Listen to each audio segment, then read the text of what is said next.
Hello, and welcome to our session today on scaling governance and development innovations. We're going to explore together what tools, what approaches work when trying to scale innovation.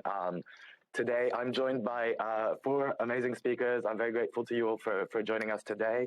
We have Aline Brachet, who is an organizational development facilitator at Appia Consulting. We have Catriona Gourlay, who's executive director at the Peace Nexus Foundation. We have Grace Hollister, Chief Engagement Officer at Evidence Action, and Jacques Maire, a Member of Parliament at the French Assembly. Many thanks to all of you for joining us. So I'm Robin Nataf. I'm the Director of Projects at the Paris Peace Forum, and I work on our accelerator, which aims to help development, governance, innovations go to scale.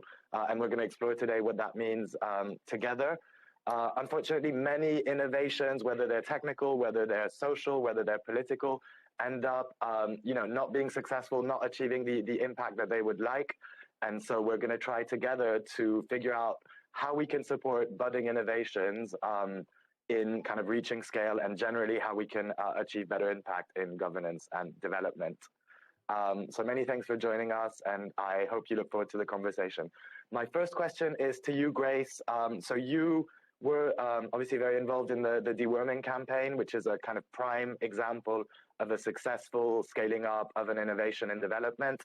I wonder if you could tell us a little bit, what your secret was to achieve that kind of impact, and maybe what lessons you learned along the way that might be applicable to others.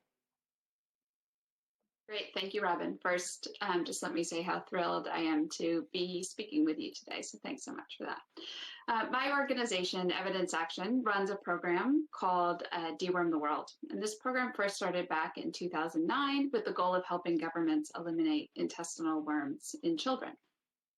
Many of you, first, just to give some context, may be wondering, why deworming? Well, it turns out that intestinal worms are a very common affliction in poor countries in particular, with over 800 million children at risk of being infected with worms. And while these worms are not life-threatening, they do hamper physical and cognitive development in children, and often prevent children from attending school and developing in the way that we would like, contributing to malnutrition. However, deworming itself, where we provide medication once or twice a year, is actually a very simple solution to this problem, and treatment is safe and effective even for children who are not infected themselves. And the way that we found this program was actually through rigorous research that was conducted first in the early 2000s in Kenya by some professors, Ted Miguel and now Nobel laureate Michael Kramer, who were looking at this intervention and found that deworming actually improved school attendance. So they were studying children through a randomized control trial and found that it reduced absenteeism by about 25%. And so this was really a game changer to see that a health intervention could, in fact, impact education significantly as well. So it was one of the most interesting things about this is that the research didn't stop there. They followed the same children for 20 years and found that those who received 2 to 3 more years of deworming actually have as adults incomes over 10% higher than they would have otherwise. And part of the reason why we got involved with this is because those impacts are available at a really very low cost. So about 50 cents per treatment per child annually on average. So what we did with this is Deworm the World took that research and began advocating with both governments and donors to address this problem. And so really to reach the numbers of children that are in need of treatment, working through governments is the best way to scale the program in the way that it needed to be scaled. And so what we do is to provide end-to-end support to governments all the way from the very beginning of the program, where we can help conduct initial surveys to understand what the worm burden is, work with governments to develop systems and tools to ensure that medication can get all the way down to the level of the teachers who are actually the ones who deliver the medication to children at schools. And we also support program monitoring, which is really important to understand whether the program is working effectively. We conduct independent monitoring to verify, and then we use that data to support governments to actually improve the program as it scales and as it is working in practice. In addition to that, we also support governments with the policy aspect of deworming, and in some cases help mobilize domestic resources. So a very important success has certainly been with the government of India, which is now investing about $30 million per year in their national deworming program, which is about $4 for every $1 that's been contributed by donors. So with this model, what we've been able to do is help support delivery of over 1.3 billion deworming treatments since 2014 alone. And I really think that this success is due to the really close partnerships that we work very hard to develop with governments, working hand in hand with them. Our teams that support health and education officials are all based in country. They have deep local knowledge, and they work closely alongside their education and health counterparts. And then the other element I would say that's so important is really designing for scale from inception. Investing in monitoring to tell us whether the program is working, and then consistently iterating with our government partners to help improve delivery. Thank you. Thank you so much, Kate. So yeah, the partnership with governments, the strong evidence, and the design for scale, all interesting lessons. I'm going to turn to Aline now. So Aline, in your work, you focus on developing the capacity of individuals and organizations to lead change and to have impact. And I wonder if you can tell us a little bit from your perspective, having done this for many years now, what capacities do you think are essential for organizations to be able to have impact at scale? And when does scaling up fail? What capacities are often lacking when scaling up doesn't work? Thank you very much, Robin. I'm so happy to be with you today.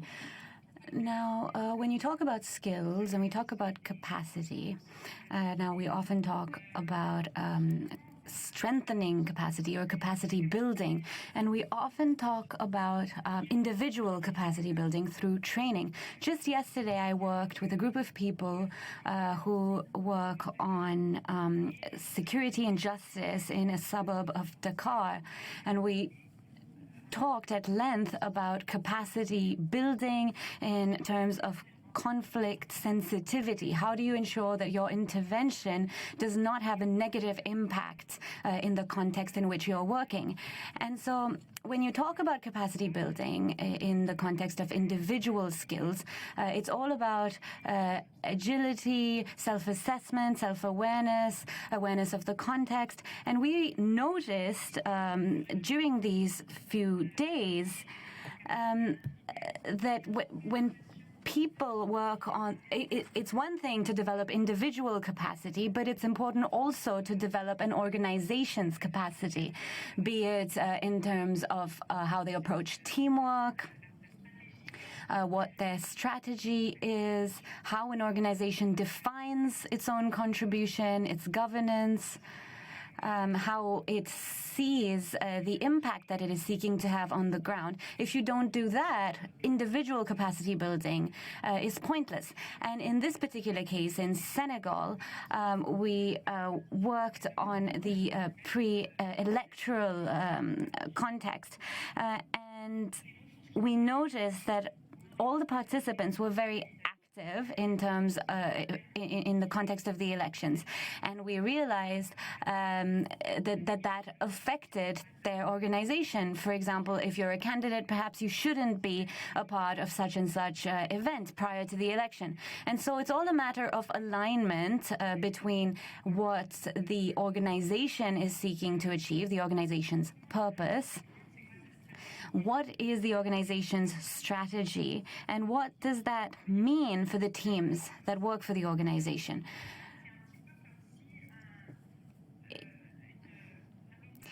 It is similar to if an IT company told its vendors, you have to think about your image, the organization's transparency, and so on. But then in reality, the vendor's bonus was based on how many printers he sold. So that's the first thing. Second, I wanted to talk about the importance of relationships. When you talk about scaling up, you think that you need to grow as big as possible, as fast as possible. But in reality, if you want to have an impact locally, it can be difficult to scale a lot of those aspects, individual commitment, and all of the things that made an impact locally are difficult to scale. And so that's why what I believe is important is relationships, to know the local context very closely, to know how to achieve that snowball effect, really work horizontally and perhaps even in a three-dimensional way. How do you link up with others that will bring that same energy to the table? And it is all of that energy coming together that I think helps scale up. And that is how you sort of avoid closing up or working in a silo. It is all about building a team spirit and wanting to make a change. And building that kind of identity can exclude others. And if you want your organization to grow, to accelerate, well, often you build walls that prevent you from building relationships with others. So I think it's essential to think about relationships, about building dependencies within the ecosystem, the work of the organization and the world of policy. One of our challenges is that we work with a lot of charities, civil society organizations that are very active, very productive, but that do not have that connection or relationship with policy actors.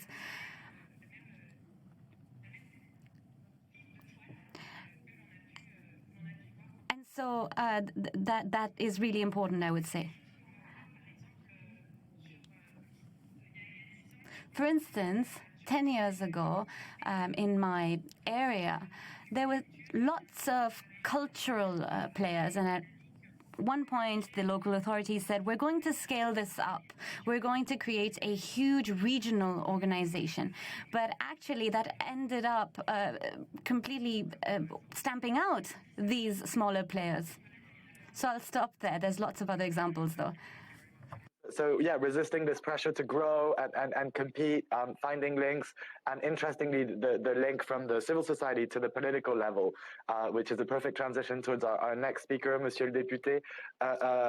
You have served as a diplomat. You have worked extensively on the new overseas development assistance law in France, the law on international development. So I wonder, from your perspective, you know, having shaped the future of French ODA, what makes overseas aid, how do you conceive it in order to effectively promote innovation?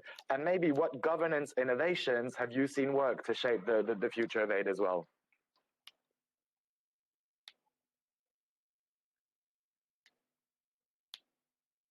Oui, merci.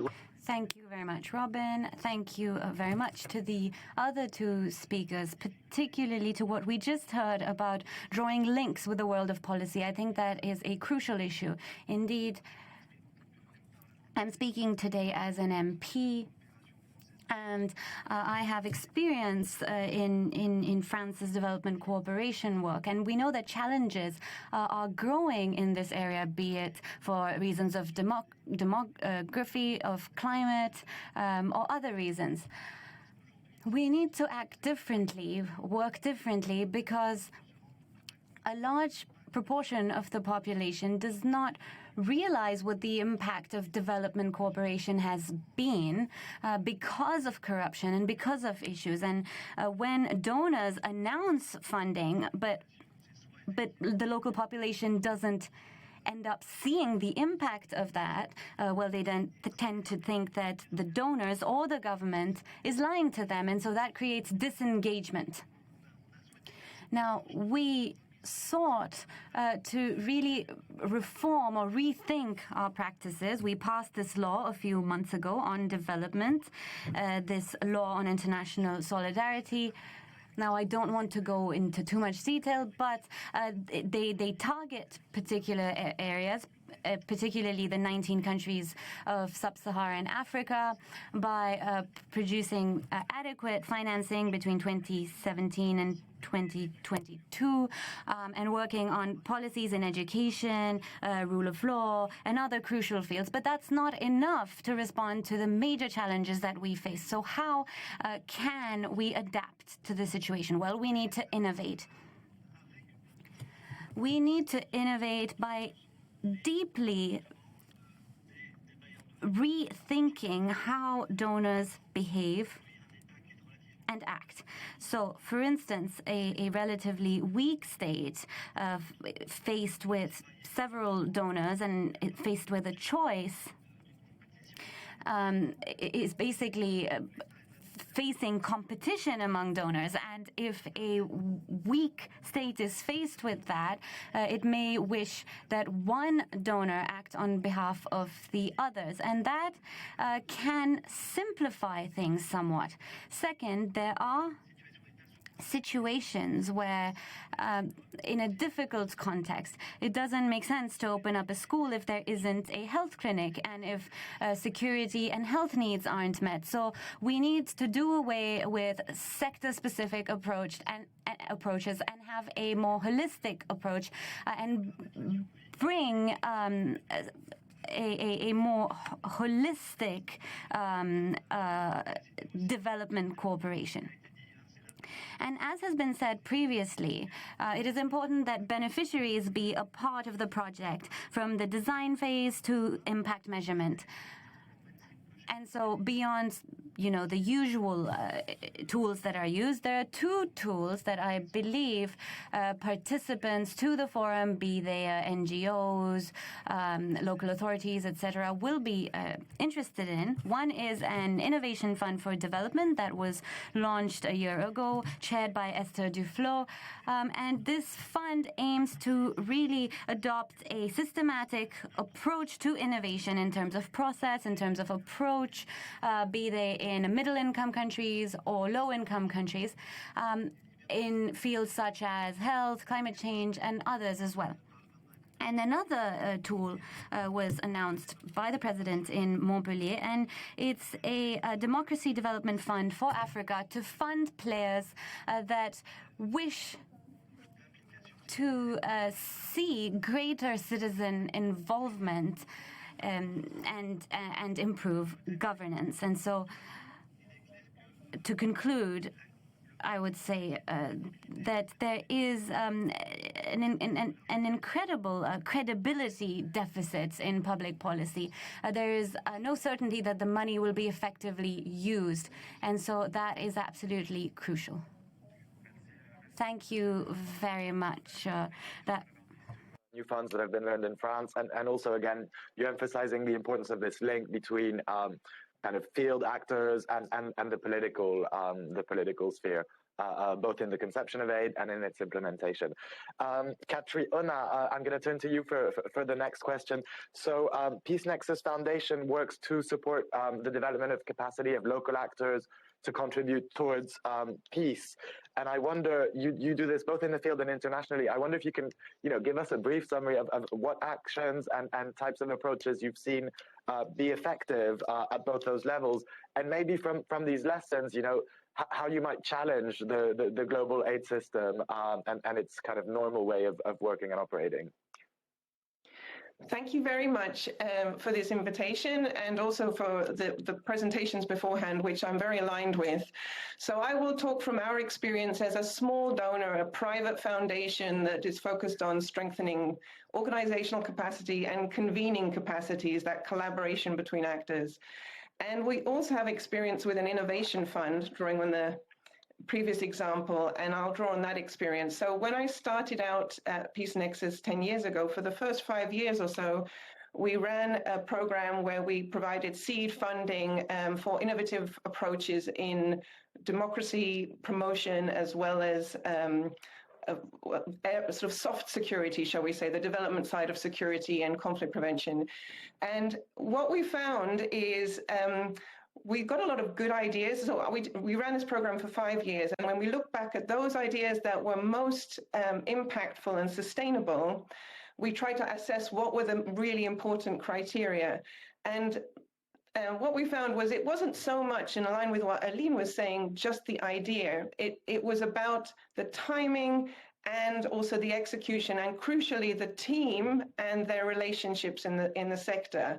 So this more or less validates what Aline was saying, is that when you're talking about essentially local politics, it's really important to know the context and is this idea right for this time?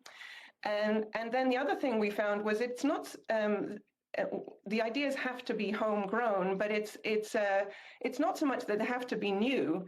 Often what we found was it's actually about good quality programming. It's about including, having a broad participation in the design phase, really thinking about the positioning and the strategy. And actually that experience of that innovation funding led us to pivot more into supporting organizational development, strategy development of local actors, and to adopt more of a sort of venture capitalist kind of approach to funding, whereby we pick kind of promising actors. In some cases, that leads to developing a whole new organization, particularly in digital peace building. We've done that. But often it's just investing in those that already have the positioning and the qualities to enable them to do what project funding doesn't allow them to do, which is really do the design work. So that's our personal experience. But what it means for the international aid system, I think, is I have a plea. At the moment, there's more and more project funding to implement strategies that have been devised in headquarters of donors. And so the local partners are implementing partners, and they don't really have agency in the design of their programs. Whereas if donors and funds, including the ones we've just heard about, have more of a venture capitalist kind of approach where you are actually investing in an ecosystem development with trying to identify local change agents and then developing those organizations, that I think is a much more resilient and a robust approach to the challenge of scaling up what are essentially political development solutions that must be kind of developed at the local level, rather than a technical solution that is just scaled up, which is appropriate for example, the deworming, but not so much if it's a solution based on a very local problem. Thank you so much, Catriona, and we hear you loud and clear on the need to go beyond project funding. Thank you very much. So my next question will be to both Grace and Jacques. But before that, I'm just encouraging our audience. There's a few questions already coming in on the chat. I'm just going to ask 2 more questions, and then I'll go over to yours. So please feel free to ask questions in the chat, and then I'll share those with the panelists. So Grace, maybe to start with you, and then Jacques, you can answer the same question and tell us whether you're on the same page or not. Both evidence action and the Fund pour l'innovation pour le développement, which you mentioned, focus on the use of data, the use of evidence to identify innovations worth investing in, but also to kind of monitor the impact of development aid in general. And I wonder, this pressure for kind of RCTs and robust evaluation is, of course, essential to understand what works and what doesn't work, but also, one might assume, quite costly.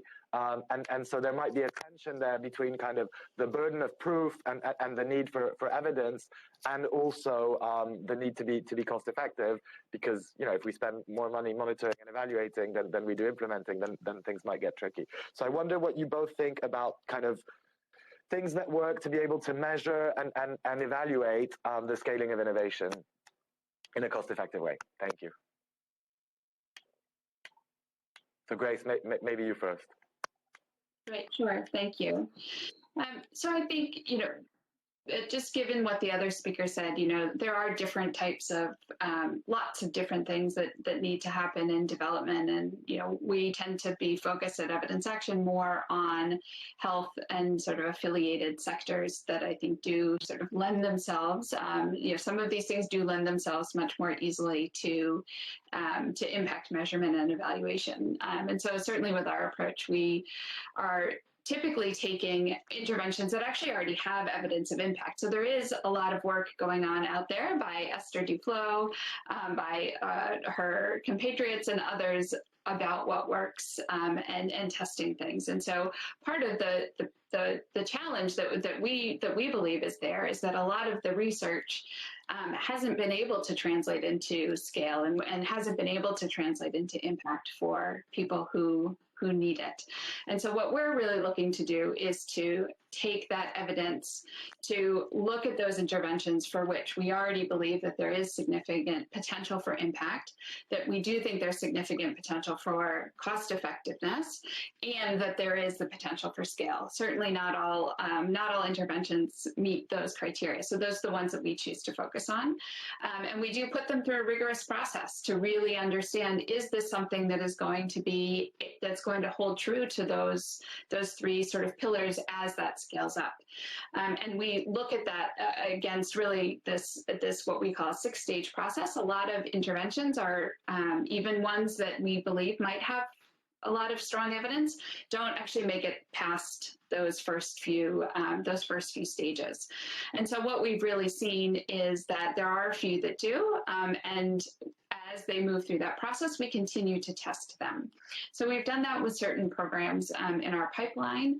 There was a particular one for which one that we had really looked at scaling up. We were in the middle of scaling. We had actually received quite a bit of both recognition for the program and money for the program, and we continued to test it as we were scaling. So it was reaching about 40,000 people. This was in Bangladesh. It was an income support program called No Lean Season. And as we were implementing it and still testing it, we realized that the original results of the RCT were not holding. And that although some of the very sort of early output indicators were holding, the impact ones were not. And so we needed to make a decision about whether to continue with that program. And ultimately, we decided that we couldn't do that because we didn't think that that was a good investment of donor funds. So I think there are ways in which we need to continue to invest, and that the money spent in monitoring is actually, even though it might seem significant in some aspects, spending a lot of money on a program that doesn't work is actually more damaging. And so just a little bit of a practical example of how we do this at scale and how we monitor at scale is in another one of our programs, which is called Dispensers for Safe Water. And so what we're doing there is really looking to continually assess program performance and then understand so that we can make sure that investment is both the investment in the monitoring, but the investment in the program implementation itself is worthwhile. And so this program is a program that provides rural communities in sub-Saharan Africa with access to safe water by installing what we call a chlorine dispenser at the point of water collection. And so what community members do is they go and they put chlorine effectively into their water jug at the point of collection, and that makes the water safe to drink, and really is helping. There's a lot of evidence showing that helps reduce diarrheal disease among young children in particular, which is the second leading cause of mortality for children under 5. And so the point here is that intervention has a lot of evidence. We might think it's cost effective, but if families are not actually doing that, if they're not actually using the chlorinated water, if they don't believe that it's good for themselves and their families, they're not going to use it. And so we know that that is the critical linchpin in whether or not this program actually will have the intended impact.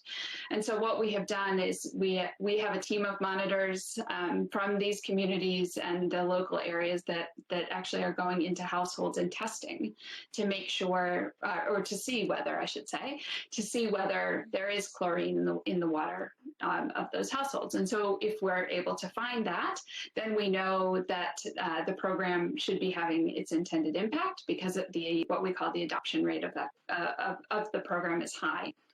And so when the adoption rate is usually around 50% or higher is what we know will lead to a cost-effective program. And so even with all the costs of the monitoring that are incurred as part of, we consider that really integral to program implementation, we're able to provide access to safe water at a cost of about $1.50 per person per year. Thank you. So. Yes. No, sorry to interrupt. Thanks very much, Grace. So I'm told we have 15 minutes left. So sorry to, yeah, we're gonna try and be a little bit briefer so we can get to the audience questions. Jack, did you want to say a few words about your views on evaluation? Merci. Thank you, Robin. I think indeed that evaluation is often the poor parent. Each institution has its own evaluation method, its own criteria for internal audit and so forth. And so when the assessment concerns the final beneficiary, it's often viewed as less important. We've just passed a law here that created something that previously didn't exist in France, which is an assessment committee that's completely independent, having to do with the development policy, and it works directly with the French Court of Accounts. We have experts in development policy evaluation and a parliamentary commission. So we believe that it is important to be transparent with regard to the impact of our development programs. And to go further, I suggested that this evaluation committee should work directly with the evaluators on site in the countries that are receiving aid. Often these evaluators have key skills that enable the correct evaluation or assessment of the impact of the programs on the population. Often,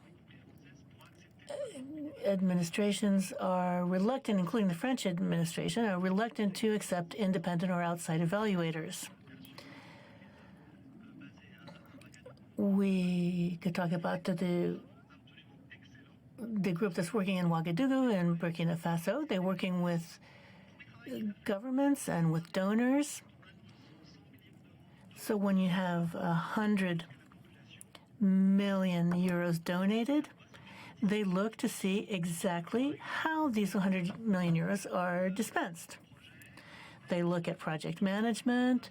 They look at the cost of structures for the administration that's benefiting. They looked at the financial costs, costs of audit, costs of expertise, and what, at the end of the day, really reaches the population that has been identified as in need. Now, everyone doesn't like this, but with regard to what's at stake, you can see that the way that the money is leached away can be identified. You can see that there are often delays, that programs aren't carried out on schedule. And in fact, these programs often don't resolve their objectives. So it's important to be able to measure that. And a second type of evaluation that has to be carried out concerns countries that are in a state of conflict. When they put forth financing requests, of course, they're not going to ask for financing for national defense, whereas it can be important to maintain security. And sometimes beneficiary states sort of hide the fact that they need this type of funding. And so often, under kind of general expenses budget lines, they can actually hide defense spending. So it's important to evaluate the cost of military spending and how much it draws away from social and education spending. So I think in this case, you can see that parliamentarians, members of parliament, have a very important role to play in donor states and beneficiary states. And in the Sahel states and in France, we need to create interparliamentary commissions among the countries, the donors and beneficiaries, to see how the money that is provided in these partnership agreements is spent. The best data we can get is the impact felt by the population themselves. Very, very clear on the importance of kind of local engagement and monitoring, and I can imagine some of the resistance there. Now I'm turning towards you, Catriona, and then Aline with the same question. So I think in your work we've heard a lot about the kind of scientific, evidence-based approach to scaling innovation and having impact, and you emphasize more the kind of adaptive, politically savvy approaches to working in complex contexts. And I wonder if you can reflect a little bit on kind of what makes a political engagement or a political partnership work, and can we go beyond, this idea that we need to really understand the context and maybe identify some, lessons or guidance that might help with kind of taking a more global and macro perspective, or do we really need to kind of dig in detail to each micro context? Catriona, maybe you first, and then Aline, and we have 8 minutes left, so if you could be brief, I would appreciate that. Thanks. Sure. I'll make two very brief points on the need for adaptive programming, particularly in fragile contexts where the context is fluid.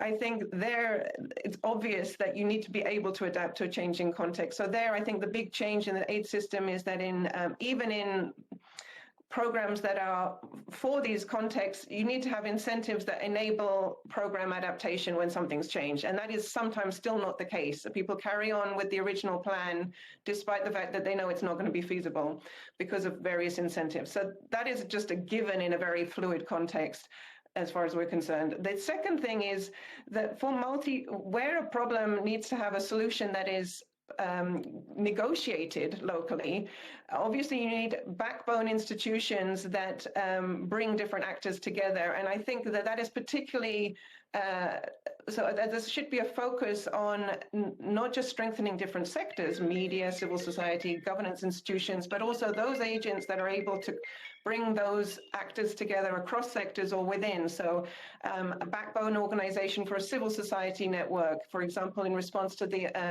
political unrest in Senegal recently, that emerged and should be supported.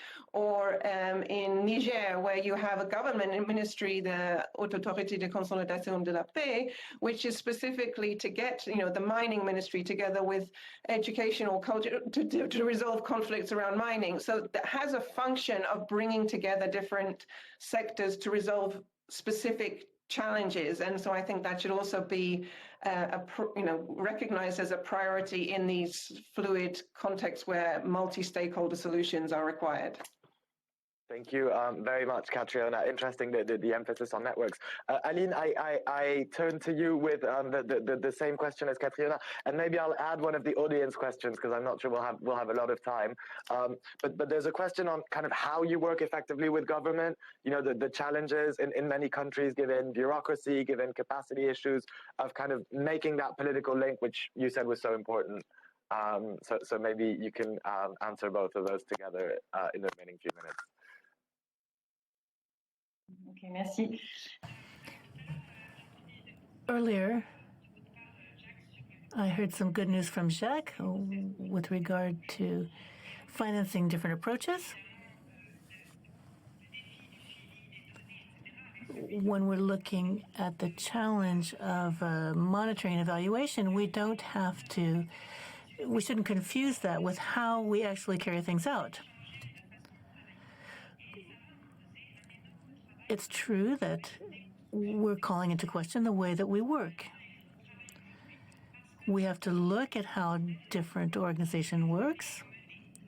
Certain development actions have created habits that we forget to call into question. And with regard to the question from the web chat, I think I could say for the past few years, I've been working with a group that is concerned with the question of time frames and the specific logical frameworks within which we are supposed to fit, and which reduce our agility, which reduce our ability to respond effectively. And all of this contributes to organizational and psychological mindsets that hinder our progress. When we're looking at question of youth and their engagement in pastoral work or in the working in the fields and farms, do we have to have a president? Do we have to have a bureau in order to vote on proposals? I said no. It's better to look at the shared principles, to look at how they want to work together. You know, they're often saying, well, we have to have a boss. There has to be a president. But in fact, it's not true. When people are in the field, when people are in contact, then they'll find that they'll have a lot of interest from the media. And we're able to show people, journalists, for example, that you can really create different models of governance, different models of operation than the traditionally accepted ones. The same thing can be true for administrations. Administrations need to find other ways of working rather than how they've been working for the past 5 or 10 years, because they can become more effective. And this is a kind of deconstruction that also has to take place in a psychological way. You know, recently when I asked people, what is a project, people would say, oh, it's something that's sponsored by the government, that's financed by the government. So there's a whole, I would say, a way that there's a hijacking of the very notion of a development project. It's turned into a financial product. So with regard to the question, how do we enter into contact with the governments and work with them? Well, it's one thing to make contact, but then it's another thing to really be effective in your exchanges. And this is why, as Jacques was talking about development aid, the question is, how do we encourage administrations or governments to rethink their strategy? And we have to ask the question, why are we here? Why is this project being carried out? What can I do differently to ensure better impact? And that's true for France as well. Institutions have to think differently and have to really work with beneficiaries. For explaining this, which I think links well to what Jack was talking about when it comes to kind of new types of engagement for evaluation and the need for better involvement of kind of administrations in recipient countries. Thank you so much to all of you for this conversation. We're going to wrap up. Thank you, Aline. Thank you, Catriona. Thank you, Grace. Thank you, Jacques. We learned a lot about the kind of tension or maybe the need to integrate this kind of scientific approach and more political approach to scaling governance innovation. We learned about the challenges of achieving impact without true partnership between North and South, between different types of actors, and also to kind of overcome these organizational paths that many development and governance actors seem to be stuck on. Follow our closing ceremony this evening to learn about our 10 new scale-up projects that will be announced at 4:30. And for those of you online and in person, feel free to visit some of the projects that are being showcased here in the Space for Solutions at the Paris Peace Forum. Thank you very much to you all, and it was a pleasure to have this conversation today. Thank you. Thank you, Robin.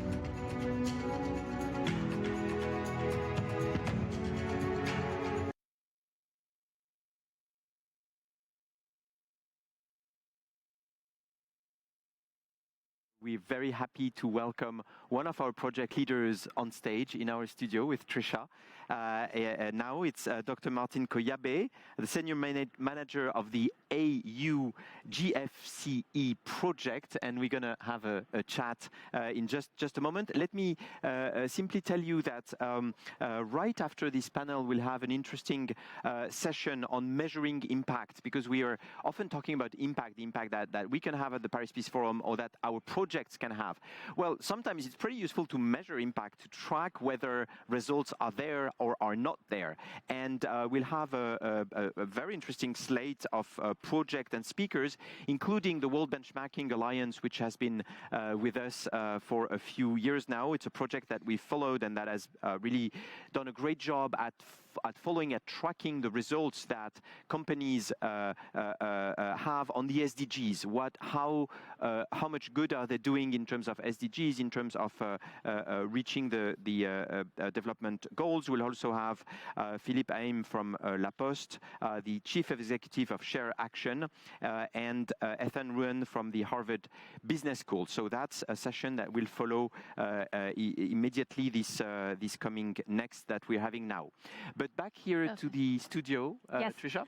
So you said GFCE. What that means is the Global Forum on Cyber Expertise. That's and right. Here at the forum, we've spoken a lot about the need for South and North parity. And when we say that, we've spoken about how there have been a lot of racist policies being implemented, racist restrictions towards the African continent, and how we directly need to engage with the continent to give them the agency they need directly to address the crisis that we are facing currently.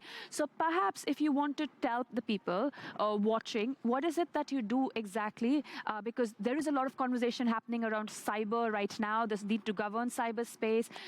We had the whistleblower from Facebook as a speaker yesterday of Facebook. So could you tell us what you do? Yeah, thank you very much for having me here, and I'm really pleased to see that. The GFCE entirely, it's an organization that is a non-governmental organization with membership based for looking at cyber capacity. And the cyber capacity we're looking at is in a global view. We've been working in partnership with the African Union in this particular project. African Union has a number of other constituents. They've got member countries, they've got agencies, they've got the commissions within the African Union. The GFC has non-governmental organizations. They've got governments as well. We've got donor agencies, implementing agencies who are working with us. So the two sides came together to make sure that they can look at cyber capacity building in the continent. Mm-hmm. So as you rightly said, there are issues around capacity building in various countries that we have in the continent. And we've seen in general, many of the countries are probably at the initial stages of capacity building in cyber. Therefore, they need assistance in terms of technical assistance. But at the same time, they also need assistance when you look at issues to do with policy and regulation and how do they make sure that they can sustain this project. So one of the aims of the project is to, first of all, do an assessment to understand where each country is in terms of cyber. And then the second issue is sort of like what we call a sustainment strategy. So we are forming what we call the African Cyber Expert Community. This community comprises of members from each of the countries. These countries they've nominated already 3 experts to work with us, somebody from the policy side, somebody from the SAT who understands issues to do with critical infrastructure protection, and then we have from non-governmental organization participants and also somebody from the business sector. Mm-hmm, mm-hmm. So these are the composition of members who are going to work with us from the beginning to the end of the project. And then the third issue, which is very important, is the issue around formulating what we call knowledge modules.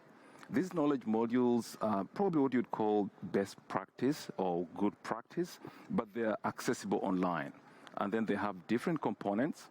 They'll be addressing specific needs of challenges in cyber, opportunities in cyber, and other areas that we're looking at. So those are the 3 main objectives of this particular project. Very, very interesting. When talking about digital issues, too often it's a northern discussion. It's a northern discussion because that's where the technologies are the most advanced, oftentimes, which leaves aside the fact that at least half of the users of digital technologies are in the South. And so we've been striving at the Paris Peace Forum, in particular with the Digital Bill of Rights initiative, to have these North-South discussion on the users of AI, or here on cybersecurity. And my question would be, are the needs for cybersecurity in Africa, since you're working with the AU, yes, any different from the North? Are there specificities of the attacks, of the modes of attacks, of the type of protection needed that differentiate the South from the North? I think there is some differentiations. The Interpol just released recently a report showing some of the 5 top cyber attacks in the continent. And we find something like ransomware, issues to do with social engineering, things to do with other areas of attack, which are very, very common in this part of the South because of the knowledge that people have and the security that is provided. So you find, when you look at investment of cybersecurity both in the North and the South, there's a big disparity. In the North, there's a lot of investment. Many of the countries in the North have invested heavily in cybersecurity, while in the South, there's less investment, which exposes the population quite a lot. Coming to your question, we find that the South requires capacity in the area of establishing awareness, for example, establishing issues to do with the long-term protection of the citizens. And then also we are finding a lot of need when it comes to formation of national, what we call the computer emergency response teams. These are CERTs that are used to protect this country. So some of the South countries, like you might find, a good number do not have CERTs which are established. But in the North, they already have that established. So therefore, if you talk of just how we can communicate between the two parts, the North and the South, there is a need on the South in terms of the initial stages of cyber enhancement and so forth, while in the South we have some established countries that have already established. But the knowledge flow should be to encourage both the South to invest and to partner with the North in terms of encouraging them to be able to address the issues that have been addressed here, that have been identified. You know, I love that, I may just have a little bit of bone of contention with you just now when you say that the North has been a sort of leader in technological advancements. I think it's a monopoly, but I love that you brought in the word investment, because I think that's why the global North countries can kind of put themselves on a pedestal without acknowledging that there hasn't been a steady flow of investment and resources. So I just want to take onus of the fact that, you know, we are in Paris, right? But we are here with the somber setting of acknowledging that when we say mind the gaps, there are certain sort of rechecks that need to be done. So given where we are, given the people that you've heard be here over the last 2 days, the need and the genuine concern to address some of the changes, what would you like changed? What is the sort of conversational point that you think is not being had when it comes to cyber expertise? I think, that's a good question. And just to point out, we are all in the same ecosystem. Therefore, we can benefit equally by learning from each side. You talked about technology. If you look at mobile use for money and mobile use in the South, it's quite expensive compared to what you see in the North. In the North, we are more likely to use credit cards and debit cards to do our shopping, but in the South, they use mobile phones. So if you look at the use of just mobile use and how they've taken it to the farthest that you can take it, it's quite expensive. What I would see here is we need to have what we call a symbiotic way of working, where we learn from the South and we also learn from the North. Now, the North might be advanced in specific areas, and there's no doubt about it when you talk of companies that are working in cyber, when you talk of experts that are working in cyber, but the understanding, and I use the word DNA very carefully here. Countries have different DNAs. Therefore, it's important that the North understands what the South needs and then involves the South from the beginning, so that we don't have a drop-down type of approach, but a bottom-up and a drop-down, so that we meet in the center and we can be able to get the solutions done. So one thing that I would urge from this particular forum going forward is more exchange of ideas, such as this one, and this platform is very useful, bringing things to the forefront so that people can be aware of them, and being open and also transparent in the way we approach issues, so that we don't force the South to take specific technologies because we want to support them in a specific way, but we allow the South to have an independence of choice, but carefully looked at with the needs of what the South requires. So those are some of the things that I wanted to say, yeah. One of the things that we've developed at the Paris Peace Forum is these large-scale initiatives where the UN cannot act because of great power tensions or because of other problems. We try to help, and one of the things is the Paris Call for Trust and Security in Cyberspace. Obviously, that we've celebrated because the EU and the US decided to join the Paris Call on Thursday, 2 days ago. It was announced by Vice President Kamala Harris and President of the European Commission Ursula von der Leyen. Obviously, we've strived to expand the Paris Call, which is now more than 1,200 members strong, to the south, to Brazil, to Africa, to pretty much everywhere. How useful are these global norms in your daily work? You work on the ground trying to build awareness, trying to build that community of experts, trying to build the specific knowledge and empower people to take their own cybersecurity in hands. How useful are these, let's say, normative frameworks that we are pushing here? I think I want to echo the words that my colleague Chris Painter mentioned yesterday during the session that you had. And I think a collective approach to norms might be useful in the sense that let's give countries a discussion, and the UN has been very useful in collating views and ideas and suggestions from countries in terms of what would be the normal way of acting, so that we can have all actors playing within a specific framework of the norms. So, for example, the use of technology or cyber to invade or to attack another country, we should be able to inhibit that. We should also look at cyber as a technology for good, not a technology for adversaries and all that. So I think, for me, the way that we are going with, especially with the UN and the resolutions that have been passed in terms of how we should go around it, I would support that because that actually has a collective view of the whole issues. And then we should be able to also allow some discussion in areas that are contentious. For example, where you have equipment manufacturers or software manufacturers or the private sector piggybacking on specific policies that their countries of origin are embarking on in order to support specific countries. So I think that's something that we need to look at, and giving the recipient countries the opportunities to be able to choose technology based on their requirements, in an understanding that it is not necessarily going to infringe or it's not going to be a threat to the neighbors and any others. So I think that's my view on that one, yeah.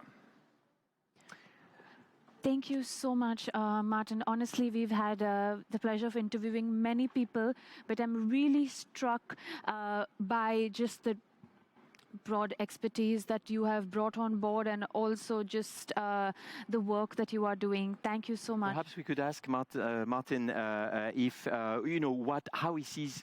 First of all, how you came to the Paris Peace Forum, and why did you embark on that process? And second, after the Paris Peace Forum, what you see as the further developments of this year, and perhaps what you need also from people around. Yeah. So let me just talk to your customers as well. I think what I've seen, first of all, is the fact that we are leading this project, and the fact that it was considered as one of the 80 sort of impactful projects in the world. We really take that with very, we humbly feel that was very useful for us. And the fact that this project also has a projection of what the impacts will be, we really feel that that's very important. For us at the GFCE and the AU, and I know I'm representing quite a lot of my colleagues out there, and they'll be able to see this at some point, we are going to make sure that the results can see the light of day. And then going forward, what I've seen, and I've discussed with some of your colleagues already, in terms of what I think we should do, I think, look at it this way, maybe a regional peace forum might be useful so that we can capture a little bit of the issues, especially when you talk of the Pacific, when you talk of the other parts of the world, the Caribbean, when you talk of the African continent and others, they might have specific regional issues. So therefore, thinking of the Paris Peace Forum in a regional type of distribution way might be a useful way, because then that one we can come and collate all the issues at the Paris. When we come to Paris, then we can collate all the issues after we've already discussed them at the regional level. And then going forward, I think for me, you've done very well in terms of the hybrid model. And COVID was an issue. And then, of course, we'll make sure that next time we come in and participate. And then, of course, make sure that the results of the project are able to be talked to and, of course, given to the other people next year. Wonderful. Well, thank you very much. Thank you very much.